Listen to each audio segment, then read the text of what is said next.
आंतरराष्ट्रीय संबंधात बाधा पडणार एक वाक्य बोलू. बर. नेपाळनी भारताला फॉलो केलंय.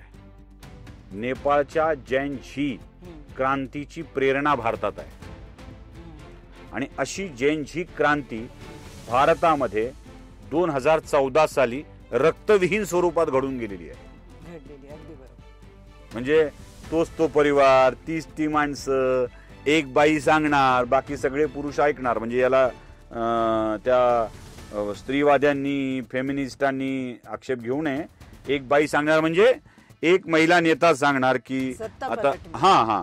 की आता हे तुमचे नेते आणि सगळ्या पुरुषांनी ते ऐकायचं. अशा स्वरूपामध्ये जे घडत होतं म्हणजे पहिल्यांदा नेहरू होणार, नेहरू नंतर इंदिरा होणार, इंदिरा नंतर राजीव होणार, राजीव नंतर सोनिया चालवणार, सोनिया नंतर राहुल म्हणणार, सोनिया गांधी म्हणणार अब मेरा बेटा अपने देश को सौंपने जा रही हूं. कोण सांगितलं? मागायला आलो होतं कुणी? सौंपने जा रही हूं, इसे संभालिये. हा देश म्हणजे पाळणाघर आहे की तुमची लेकरं बाळं सांभाळायचं काम आमच्याकडे आहे? ते कुणीतरी शिवतीर्थावरून सांगणार की उद्धव आणि आदित्य तुम्हाला सुपूर्द करतो आहे, तुम्ही यांचा सांभाळ करा. बाळासाहेब सांगणार, सोनिया गांधी सांगणार मी प्रियंका आणि राहुल तुम्हाला अर्पण करते आहे, त्यांना सांभाळा. मग राजीव गांधीला सांगणार इंदिरा गांधी की माझं लेकरू तुम्हाला अर्पित करते आहे. भारतातली जनता म्हणजे काय पाळणाघर सांभाळणारी वाटली तुम्हाला? की तुमची लेकरं डे केअरला तुमच्याकडे सोपवून द्यायची, तुम्ही त्यांना मोठं करायचं, मग त्यांनी आमच्याच बोकांडी बसून सत्ता राबवायची.